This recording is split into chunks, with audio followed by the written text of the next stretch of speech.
Mga kabro, kini akong gibitbit, this is limon, seedling. Ato ning itanom dire sa atong hawanan, dire sa ubos.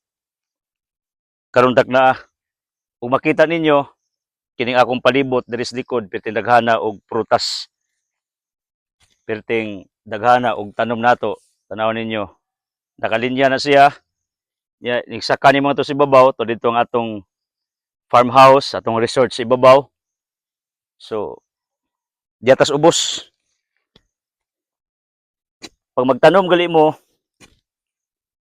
ang teknik ana, buhin ninyo, then, kung tambok ninyong yuta, pwede sa ninyo ni, kuhaon yun mismo, gikas iyang sudlanan.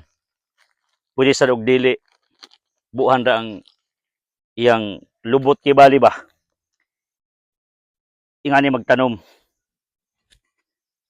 Ibutang ni musto nga, pero ang juta, dili tong diris gawas. Karing nasa sulod.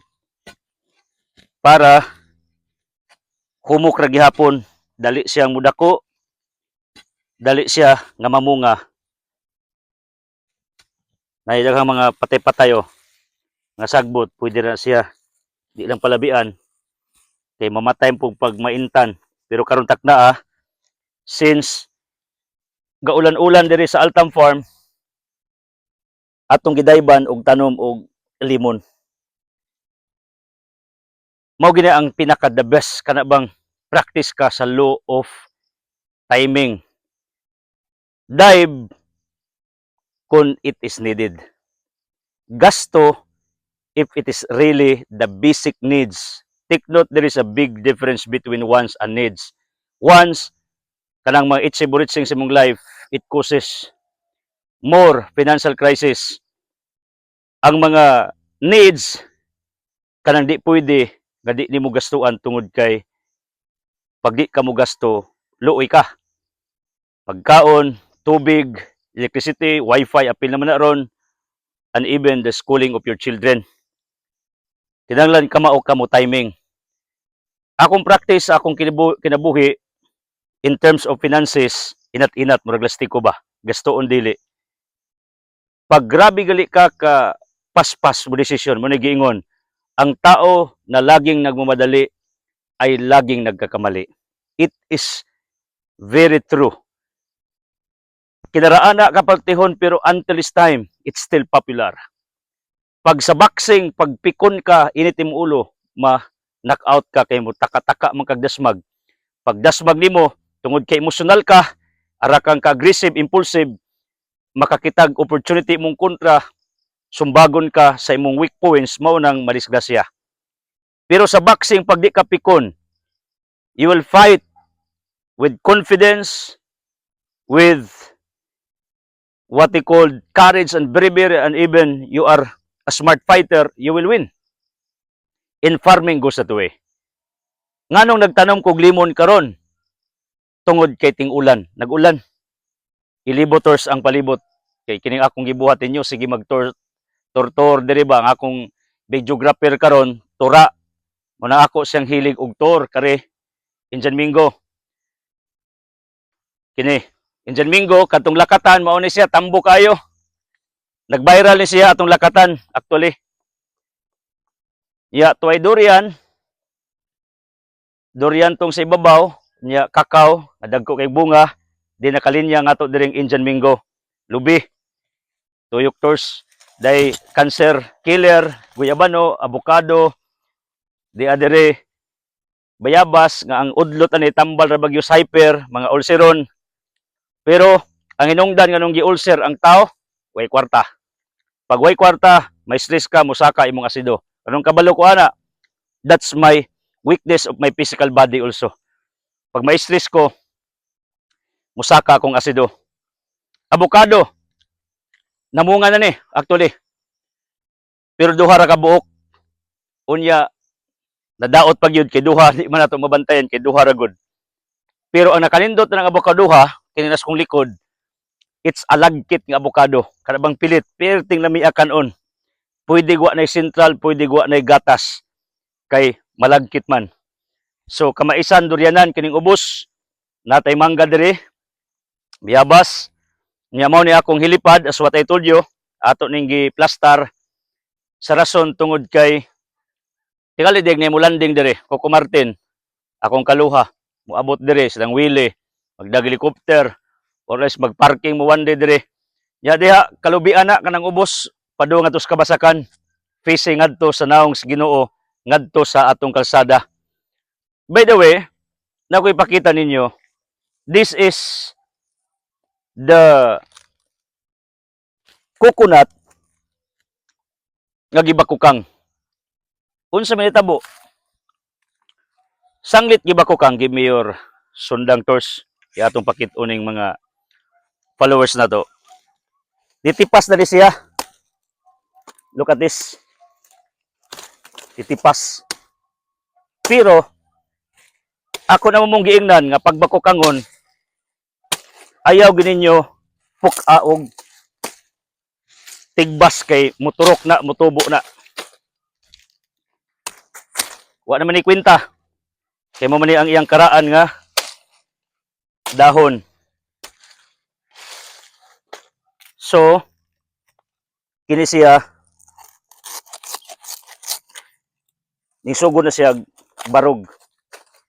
Isugdan gali pug buho. Pero atong tan-aw mo survive lang gihapon ni. So far buhi pa. Pero pag di magali nimo survive ang technique ani alisdan. Wa gyud laing option. Katong nag-vlog ko, katong nagpuna ko, some people bash me, commented despite wa mo gilatan awang video mo lagi na pag manan-aw gali mo video, labi na kon farming, kutsing, labi na ko naghatag og tips. Tiwasag gyud ninyo kay hayan magkamali mo. Naanad manggod mo og reels, pila ra ka seconds kana mga inamaw ay kwenta, mga pasiksi, whatever. Mo nang ang atong nabatyagan, it becomes our habit. Nga naon tay tarong nga mga contents, di man nato tiwason. Kalit ra kag comments bisag wa ka na mao. Aron lang gyud ka mapansin pananglitan ay mo follow nimo, pero mali na. Pag mo tan-aw gali kag video, tiwasa para naa kay makatunan. Nabitaw tao, nagbasa siya ngang asido makaayos mata. Karon kay iya mangibubo siyang mata. Unsa tabo? Tama kayang nabasa? Dan si wrong. Nabuta siya. Di pabasa niya siyang kuyog sa balay. Sa basahan ni kay ako manggibutang sa mata kay akong nabasa ang asido makaayos mata.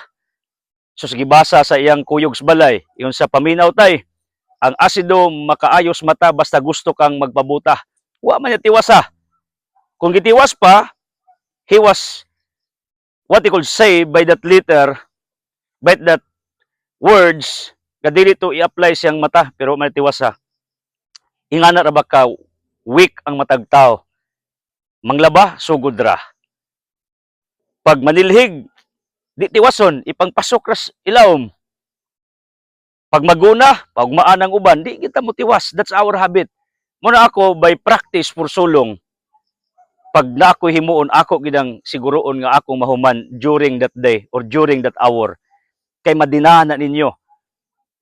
Mahimo na ninyo nga habit. In fact, success is a habit, is a pattern.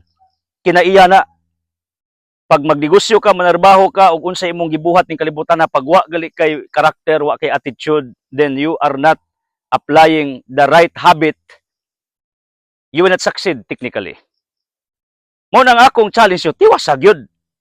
Kay opportunity man mo na kung giingon ninyo, nagtanom ta og limon karon takna kay atong gi timing, the loop timing, I believe on that, wa ta nagdali, nga magtanom ta bisag ting init, mamatay na imong tanom. Karon ta nagtanom. Kay ting uwan man, di uwan mo gid diri. Then, ang akong logic, pag nakahimoon, do it consistently. Kini nga area, gitamnan ako ni og prutas namatay man akong gibalikan, galisdan ako og limon. If I am not mistaken, I planted here lansones. Pero namatay man, so lain na pud akong gibutang. Pailin-ilin ra mo gini kinabuhi. Imong anak bitaw, pag di mo kaon sa gamay pa, imo mang pailin-ilinan unsay gusto. Mga tiguang, pailin-ilinan pud nimo unsay gusto. Bisag ikaw nagatiguang na sad ka, pailin-ilin kas unsay imong gustong kanon, unsay gusto nimong buhaton. And you know what, in real life, it goes that way. Even in farming, ayaw pamugos ng imong itanom dihag, di na mo dural, di na mo lambo, di na mabuhi, alis de. Ayaw pug sa mga tao sa palibot nimo nga way gusto nimo. Ikaw ra, one-sided nga efforts, one-sided nga friendship, one-sided nga love, it will hurt you. So ang akong logic kanong ako ning gisaysay ninyo about this thing, law of timing and being consistent, tungod kay mauni ang formula para moangat ka. Okay, God bless.